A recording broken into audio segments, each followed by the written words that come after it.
사무엘상 17장입니다. 블레셋 사람들이 그들의 군대를 모으고 싸우고자 하여 유다에 속한 소고에 모여 소고와 아세가 사이에 에베스 담밈에 진침에 사울과 이스라엘 사람들이 모여서 엘라 골짜기에 진치고 블레셋 사람들을 대하여 전열을 벌였으니 4절에 블레셋 사람들의 진영에서 싸움을 도두는 자가 나왔는데 그의 이름은 골리앗이요 가드 사람이라. 그의 키는 6규빗 한 뼘이요. 이제 17장에서는 본격적으로 이제 다윗이 어떻게 하나님의 놀라운 계획과 섭리 속에서 이스라엘의 이러한 두 번째 왕으로서 등극을 이렇게 하게 되는지에 대한 그 다윗이 성장해가는 그런 과정과 내용들을 아주 자세하게 소개합니다.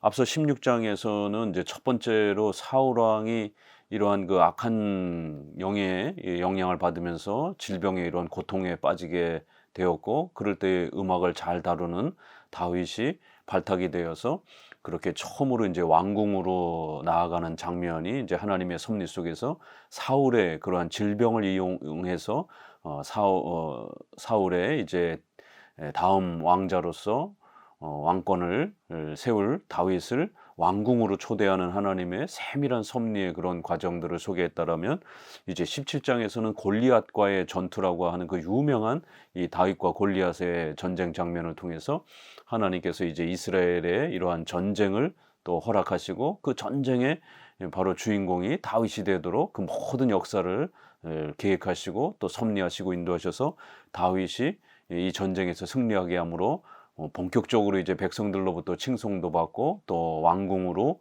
또 나아가면서 아주 중요한 직책에 이제 군대 장관의 이러한 그 위치까지 높아지는 이러한 과정들을 소개합니다. 신속히 이제 사울의 왕조가 무너지고 이제 새로운 다윗이라는 인물이 등장을 하는데, 결국 이 다윗이 등장하는 과정 속에서도 다윗이 자신의 어떤 힘과 지혜, 이런 능력으로 이 사울의 왕권에 다가서는 것이 아니라 다윗은 8명 2세의 아들 중에 막내였고 또 아직 어린 그러한 청소년의 그러한 10대 중반 정도의 나이입니다. 이렇게 아주 어리고 볼품없는 그러한 위치에 있었지만 하나님께서 선택하셔서 이제 다윗을 하나님께서 세우시는 왕국의 왕으로서 준비시켜가는 그런 놀라운 장면이 나옵니다.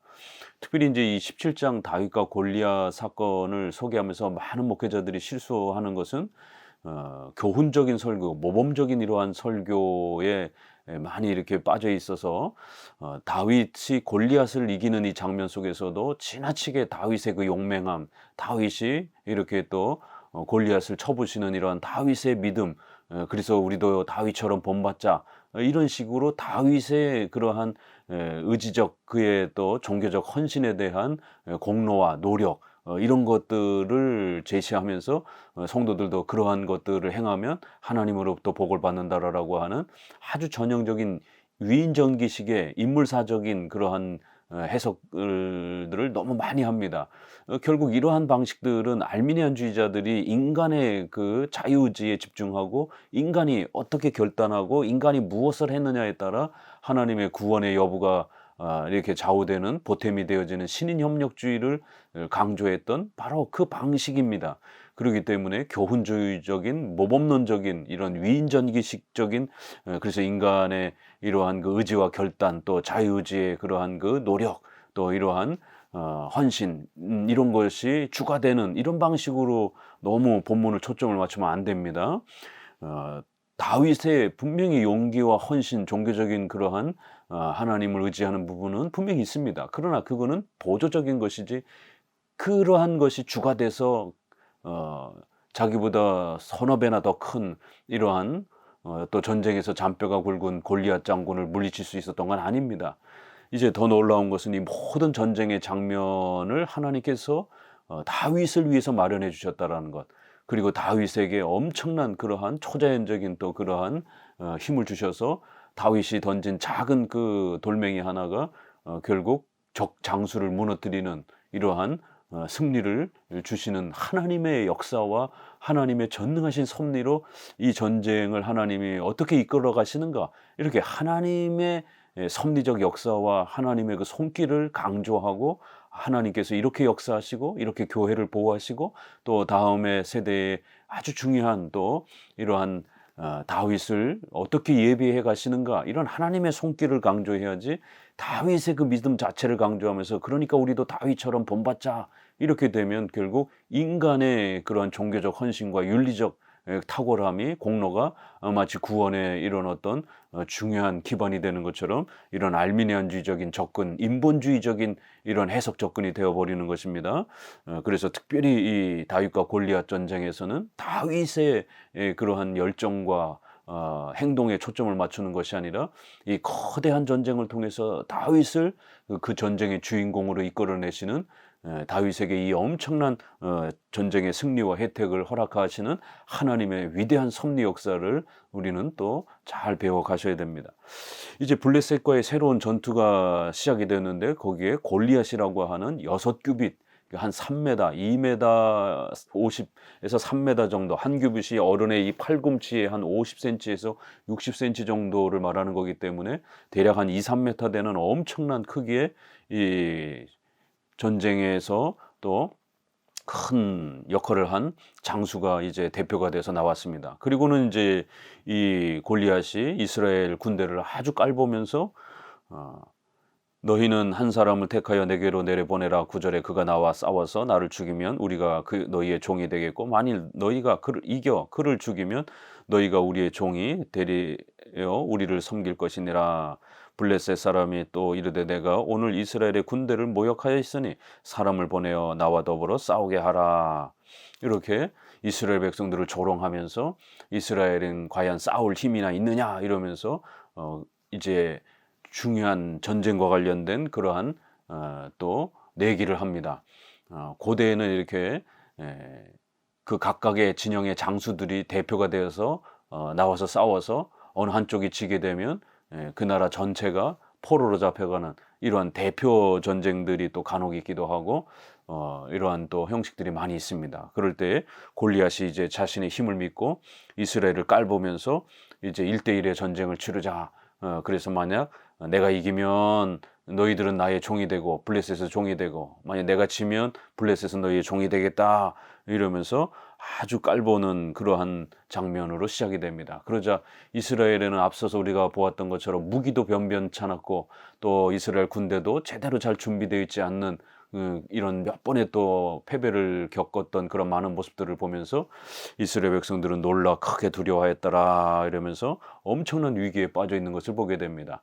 그렇지만 하나님께서는 이 전쟁을 다윗을 세우기 위한, 다윗이 백성들로부터 존경을 받고 새로운 이런 왕으로서의 그런 인품과 실력을 갖추도록 다윗을 높이기 위한 아주 중요한 목적으로 이 전쟁을 예비하셨고 섭리 속에서 그렇게 준비하신 것입니다.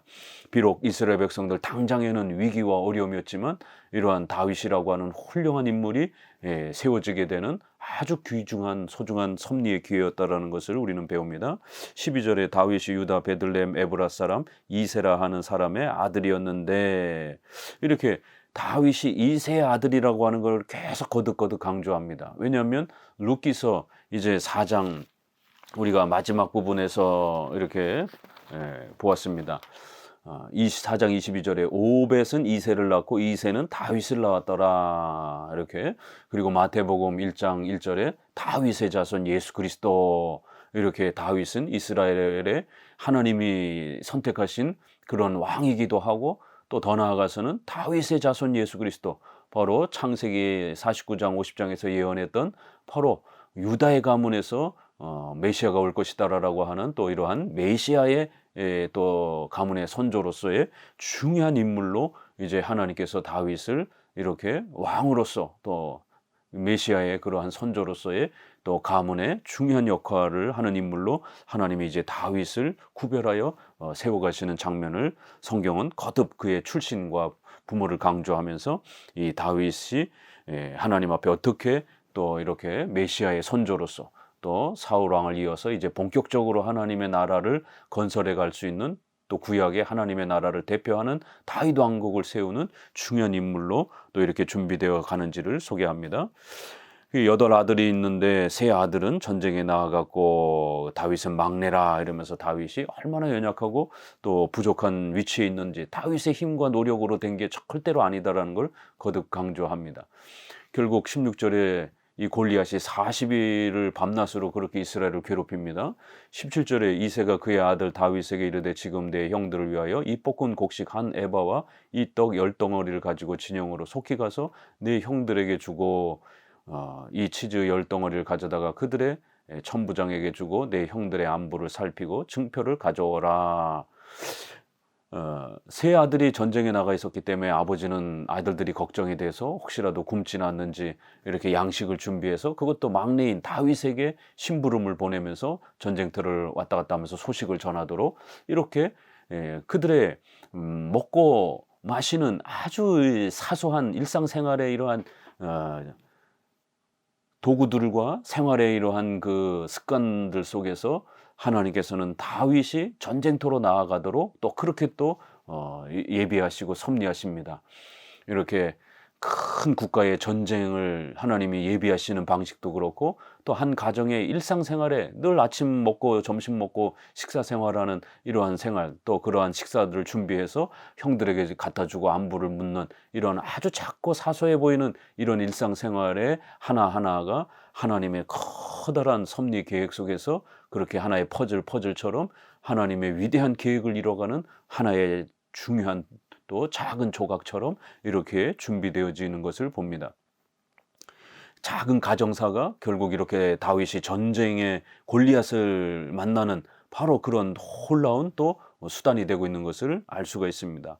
그렇기 때문에 우리 성도들이 일상생활을 살아갈 때에 하루하루 또 우리의 매일의 가정생활, 또 직장생활, 교회생활, 이러한 그 우리의 모든 삶에 이러한 그 한 순간순간, 또 한 공간, 또 사람들을 만나는 이런 모든 하나하나가 하나님의 놀라운 섭리 속에서 우리의 또 삶의 미래의 방향을 또 준비하고 예비해 간다는 사실을 항상 명심하시고 우리에게 주어진 삶을 신중하게 또 책임감 있게 그렇게 하루하루를 늘 성실하게 살아가야 되는 것입니다.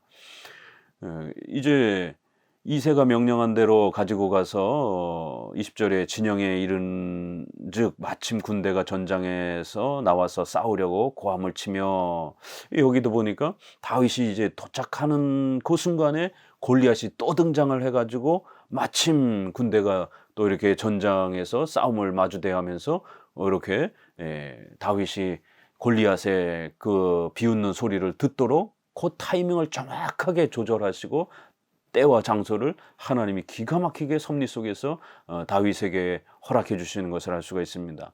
22절에도 보니까 다윗이 자기 짐을 짐 지키는 자의 손에 맡기고 군대로 달려가서 형들에게 문안하고 그들과 함께 말할 때에 마침 이렇게 블레셋 사람의 싸움 도두는 가드 사람 골리앗이라 하는 자가 그 전열에서 나와서 전과 같이 말을 하며 다윗이 들으니라.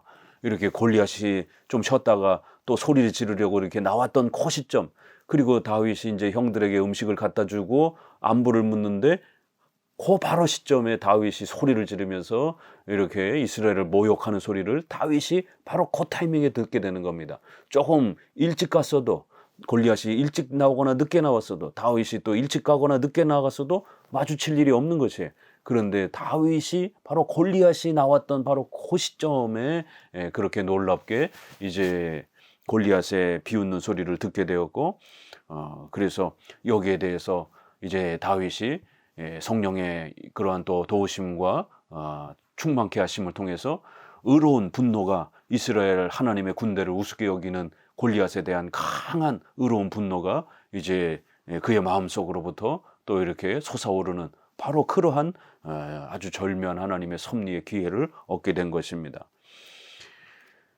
그러면서 이제 다윗이 그 전쟁터에 있는 이스라엘 군대들과 대화하는 장면이 나오고,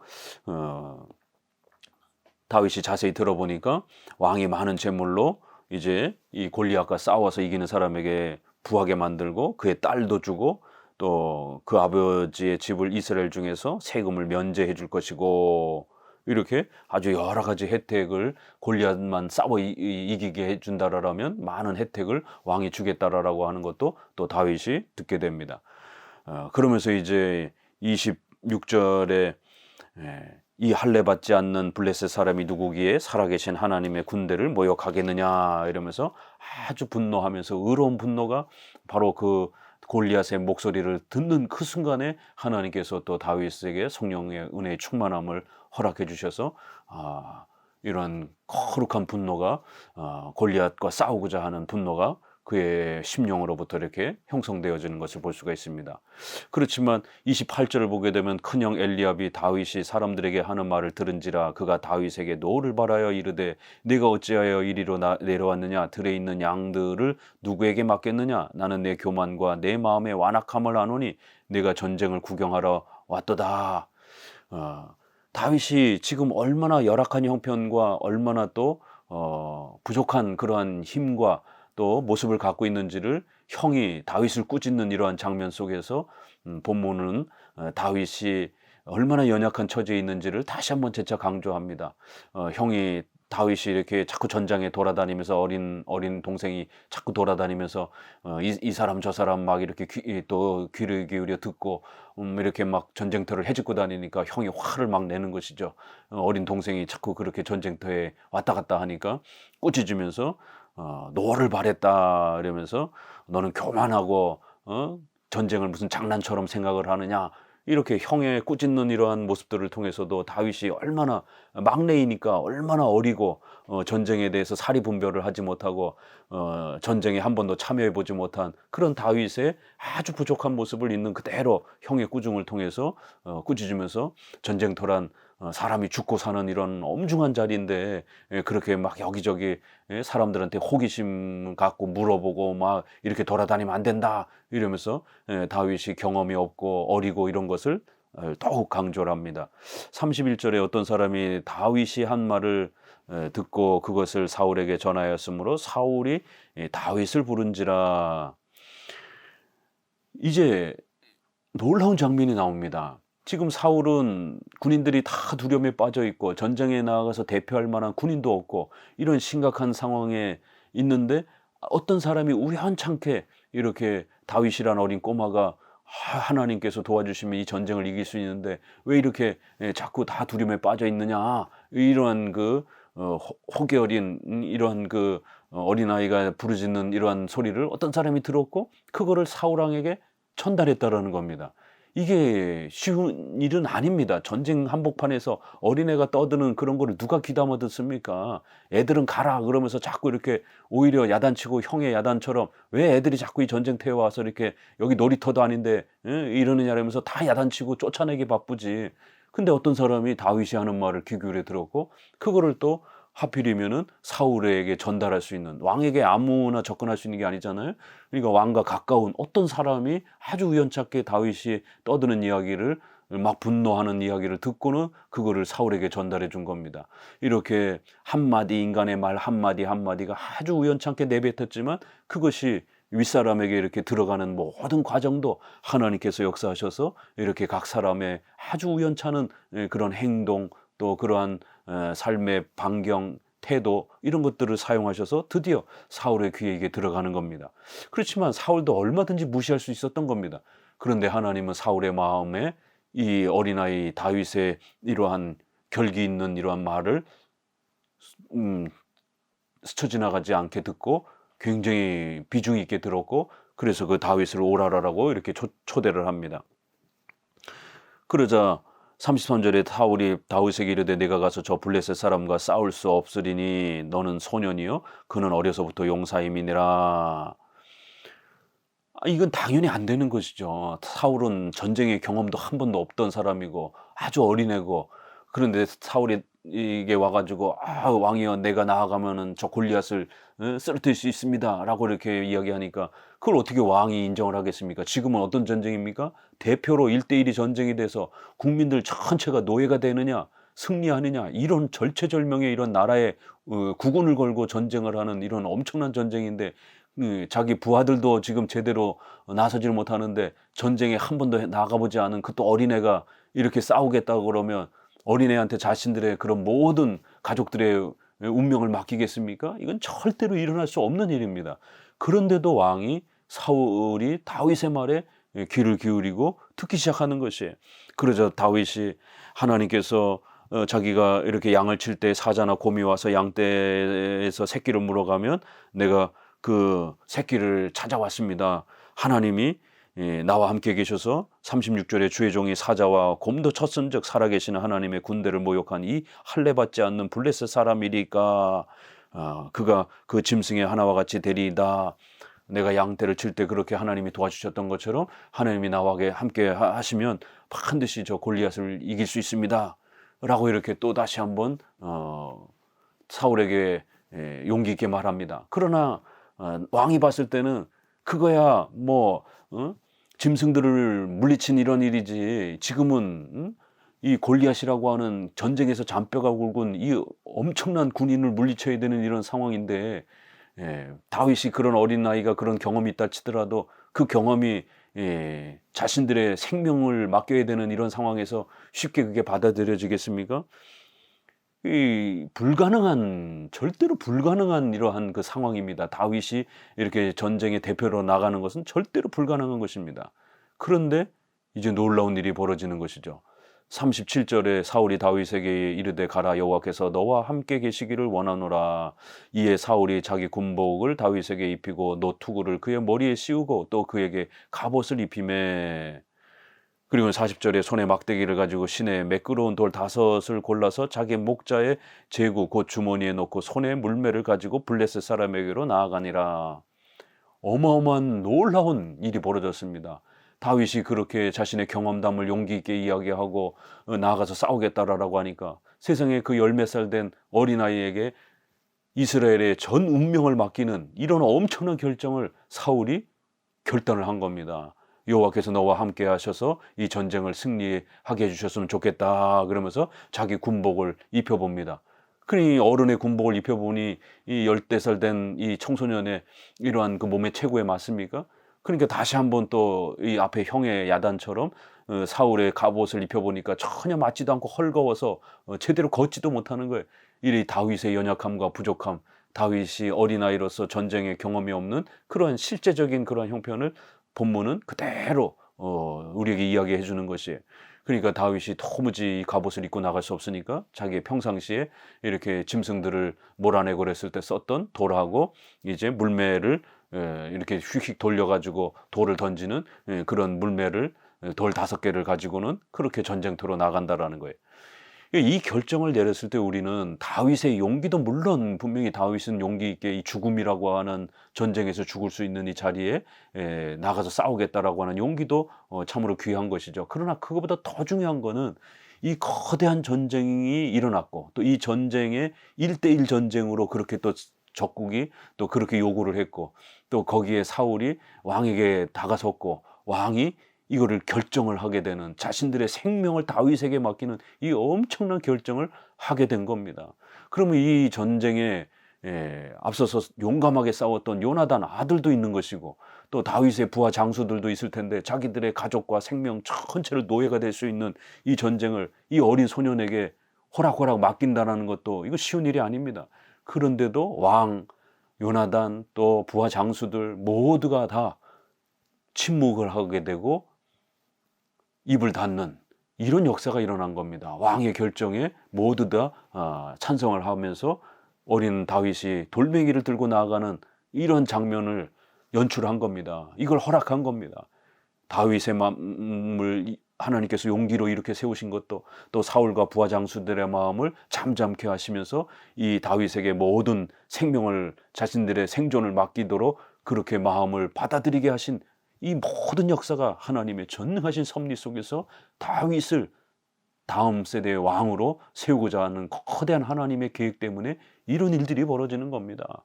우리 성도들이 하나님의 뜻을 순종하고 또 믿음으로 나아가고 또 말씀에 순종하려고 하게 되면 여러분의 가정, 직장, 우리의 사회 이런 모든 변화와 사람들의 마음, 또 그 시간, 장소, 또 이런 자연의 환경, 이런 모든 걸 하나님이 지배하셔서 비록 연약하고 아무 의미 없는 성도라 할지라도 오직 믿음으로 하나님의 말씀에 순종하면서 나아가고자 결단하면 이런 모든 환경을 조정해 주시는 하나님의 위대한 섭리가 작동이 되는 겁니다.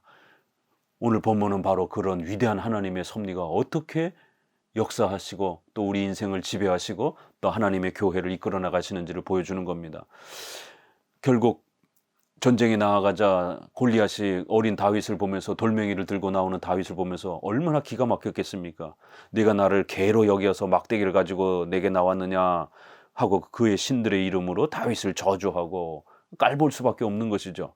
그러자 45절에 다윗이 블레셋 사람에게 이르되 너는 칼과 창과 단창으로 내게 나오거니와 나는 만군의 여호와의 이름 곧 내가 모욕하는 이스라엘 군대 하나님의 이름으로 내게 나아가노라.